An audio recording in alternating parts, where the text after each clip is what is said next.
आपने जिस दोहे का उल्लेख किया है वो कबीर साहिब के महत्वपूर्ण उपदेशों में से एक है। ये पद हमें सृष्टि की उत्पत्ति के रहस्यों और काल ब्रह्म निरंजन के जाल से अवगत कराता है। दोहे की व्याख्या। ये दोहा कबीर साहिब द्वारा उनके शिष्य धर्मदास को दिया गया था।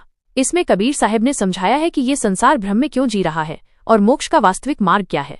धर्मदास ये जग बौराना, कोई न जाने पद निर्वाणा। कबीर साहिब कहते हैं कि हे धर्मदास, ये पूरा संसार पागल हो चुका है क्योंकि कोई भी मोक्ष निर्वाण पद के वास्तविक मार्ग को नहीं जानता। लोग कर्मकांड, देवी देवताओं की भक्ति और धार्मिक क्रियाओं में उलझे हुए हैं, लेकिन वास्तविक मुक्ति के रहस्य से अनजान हैं। यही कारण मैं कथा पसारा, जग से कहियो राम नियारा।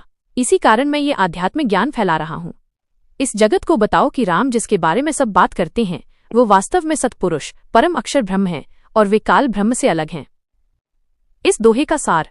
इस दोहे और उसके बाद की पूरी रचना का सार कुछ महत्वपूर्ण बिंदुओं पर आधारित है। भ्रमित संसार। कबीर साहिब के अनुसार संसार के लोग वेदों, पुराणों और मनगढ़ंत कहानियों के कारण भ्रमित हैं।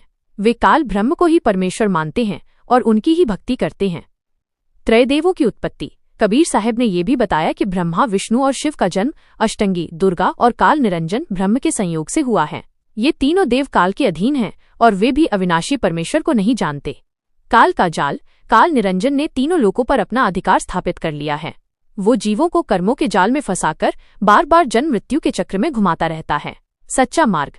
कबीर साहिब कहते हैं कि मोक्ष केवल अकाल पुरुष सत्पुरुष की भक्ति से ही संभव है। जब तक जीव सतनाम या सारनाम परमेश्वर का वास्तविक नाम का जाप नहीं करता, तब तक वो काल के जाल से बाहर नहीं निकल सकता। ये दोहा हमें ये सिखाता है कि हमें वास्तविक परमात्मा को पहचानना चाहिए और पूर्ण संत से दीक्षा लेकर ही मोक्ष के मार्ग पर चलना चाहिए। ये ज्ञान हमें काल के जाल